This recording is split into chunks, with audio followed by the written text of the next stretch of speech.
નમસ્કાર મિત્રો, સ્વાગત છે બધા મિત્રોનું અમારી યુટ્યુબ ચેનલમાં. હું છું આપનો મિત્ર ભાવિ વઘાસિયા. તો મિત્રો, ખાસ કરીને આ વિડીયોના માધ્યમથી આપણે વાત કરવાની છે હાલની સિસ્ટમની સ્થિતિ શું છે, હવામાન વિભાગની મહત્વપૂર્ણ અપડેટ, તેમજ આજે ગુજરાતના કયા કયા વિસ્તારમાં વરસાદનું જોર વધુ રહેવાની સંભાવના છે તે વિશેની જિલ્લાવાઇઝ માહિતી જાણીશું. તો સંપૂર્ણ માહિતી છેલ્લે સુધી જોવા વિનંતી.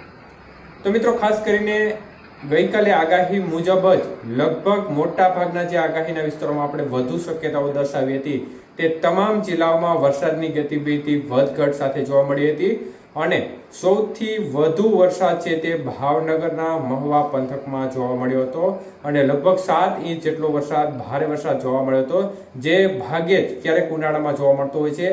આવી પ્રકારની પરિસ્થિતિ અમુક વર્ષે જોવા મળતી હોય છે, બાકી આવા ખૂબ જ ઓછા વર્ષ જોવા મળતા હોય છે જેમાં આટલો ભારે વરસાદ પડે. તો મિત્રો, એક પ્રકારે ચોમાસા જેવો વરસાદનો રાઉન્ડ જોવા મળી રહ્યો છે અને ઘણા વર્ષો બાદ આ પ્રકારનો રાઉન્ડ જોવા મળી રહ્યો છે. ત્યારે ખાસ કરીને સંપૂર્ણ માહિતી વિગતવાર જોઈએ તે પહેલા ભારતીય હવામાન વિભાગ દ્વારા ખુશીના સમાચાર સામે આવી રહ્યા છે. તે મુજબ 13મી મેના રોજ આંદામાન નિકોબાર અને બંગાળની ખાડીના કેટલાક ભાગોમાં વિધિવત રીતે ચોમાસું 2025નું સત્તાવાર રીતે આગમન થઈ જશે અને હવામાન વિભાગ આ બાબતની મહત્વપૂર્ણ જાહેરાત પણ કરી દેશે 13 મેના રોજ. એટલે એક પ્રકારે સારી વાત કરી શકાય, કારણ કે નિર્ધારિત સમય કરતાં વહેલું ચોમાસું છે તે આવી રહ્યું છે અને જો આ જ પ્રક્રિયા આગળ ચાલુ રહેશે તો ગુજરાતના ભાગોમાં પણ પ્રી મોન્સૂન એક્ટિવિટી વહેલી શરૂ થઈ શકે છે.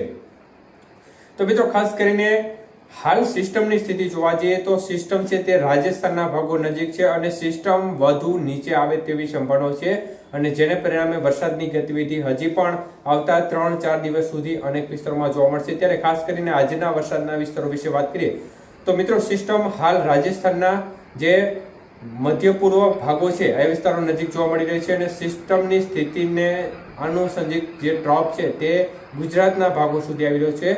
તો આની તમામ પરિસ્થિતિઓની અસર હેઠળ આજે વરસાદના વિસ્તારો વિશે વાત કરીએ તો ઉત્તર ગુજરાતના તમામ ભાગોમાં વરસાદની સંભાવના દેખાઈ રહી છે, જેમાં ખાસ કરીને હિંમતનગર, મહેસાણા, મોડાસા, અરવલ્લી, થરાદ આજુબાજુના ભાગો છે, ડીસા આજુબાજુનો ભાગ છે, એ ભાગોમાં વધુ શક્યતાઓ રહેશે. હળવો મધ્યમ વરસાદ ગાજવીજ સાથે આ ભાગોમાં જોવા મળશે.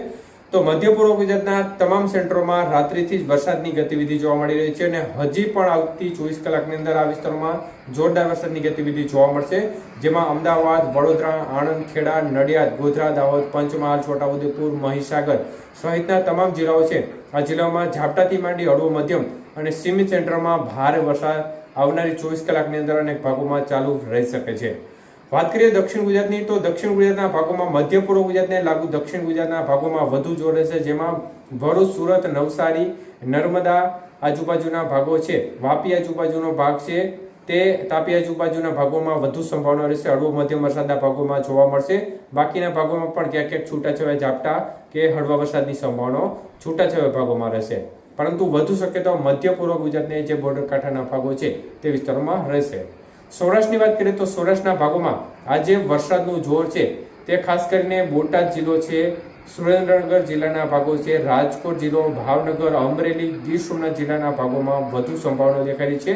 જ્યારે મોરબી જિલ્લાનો ભાગ છે, જામનગર, દ્વારકા, જુનાગઢ જિલ્લો છે, પોરબંદર જિલ્લો છે, આ ભાગોમાં છૂટો છવાયો વરસાદી માહોલ અમુક વિસ્તારમાં જોવા મળશે, પરંતુ વધુ જોખમ છે તે આજના દિવસ દરમિયાન ખાસ કરીને ભાવનગર, અમરેલી પંથક છે, બોટાદ આજુબાજુનો ભાગ છે, સુરેન્દ્રનગર, રાજકોટ જિલ્લાના ભાગો છે અને ગીર સોમનાથ જિલ્લાના ભાગોમાં દેખાઈ રહ્યું છે અને આ ભાગોમાં ઝાપટાથી માંડી હળવો મધ્યમ સીમિત સેન્ટરોમાં ભારે વરસાદ જોવા મળી શકે છે. કચ્છની વાત કરીએ તો કચ્છના ભાગોમાં પણ વરસાદની ગતિવિધિ છૂટાછવાયા ભાગોમાં યથાવત રહેશે. ખાસ કરીને જે વિસ્તાર ગઈકાલની જેમ જ છૂટો છવાયો વરસાદી માહોલ જોવા મળતો હતો તે પ્રકારે છૂટાછવાયા કચ્છના ભાગો છે તેમાં વરસાદની ગતિવિધિ જોવા મળશે. વધુ સંભાવના પૂર્વ ગુજરાતના ભાગો નજીક રહેશે, જે પૂર્વ કચ્છના ભાગો નજીક રહેશે. તો આ પ્રકારની વરસાદની સ્થિતિ દેખાઈ રહી છે. સિસ્ટમ નીચે આવશે તો વરસાદની ગતિવિધિ સૌરાષ્ટ્રના અન્ય વિસ્તારોમાં પણ વધી શકે છે. એટલે સિસ્ટમ નીચે હજી 1-2 દિવસની અંદર આવશે એટલે વરસાદની ગતિવિધિ હજી 11 તારીખ સુધી શરૂ રહે તે પ્રકારની સંભાવના દેખાઈ રહી છે અને વધઘટ સાથે વરસાદની ગતિવિધિ ચાલુ જ રહેવાની સંભાવના આ તારીખ સુધી દેખાઈ રહી છે.